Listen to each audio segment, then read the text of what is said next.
मनोरंजन राउत स्वर्गत चित्तरंजन राउतर सान भाई आज आमर एकादश क्रिया आमे आज एकादश क्रिया समस्ते आमर पंचायत पाखाक पंचायत माने ब्लॉक जिला बाहर जिला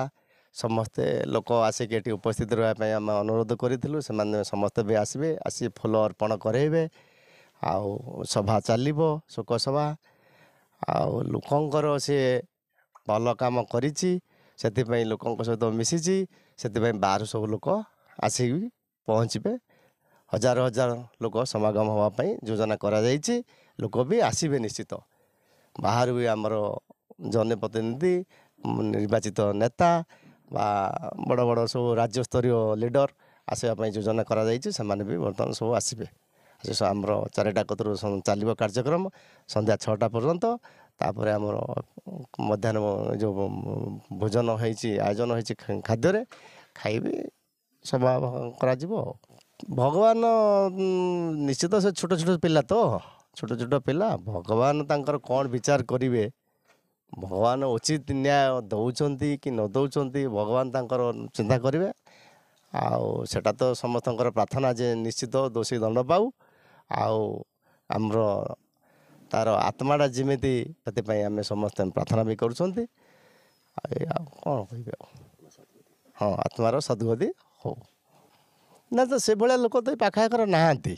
से भाया कहने से भाया लोक पाखाकर नहांती देखा होना कहीं आम पाखाकर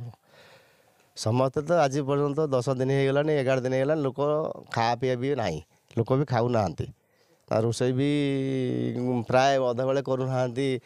लोक सब बाहर लोक भी जो मैंने आसुँच कहले आमर खाया पीवा ठीक ना आम मन खराब आम कांदुचु समस्ते मर्माहत। क्षीरोद कुमार दास आम्बरोई ग्राम पंचायत सरपंच।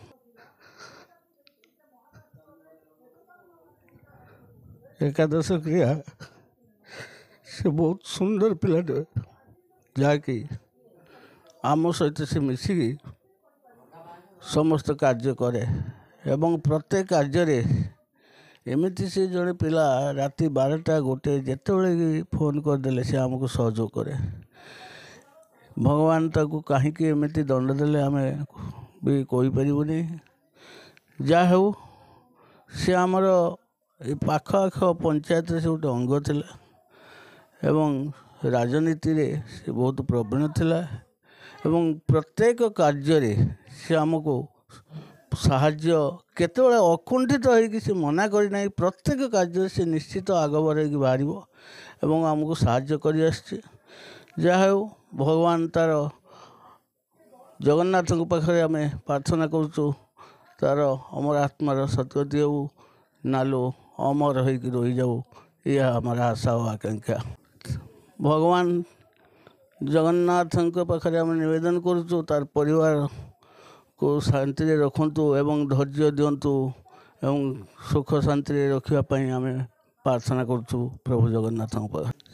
जे तांको स्थान पूरण करने से भली पिला आम वर्तमान सुधा पाई ना आखि आगू आनी ना तथापि चलती चेष्टा जे जो वयस्क पिला अच्छा आमर मेम्बर भितर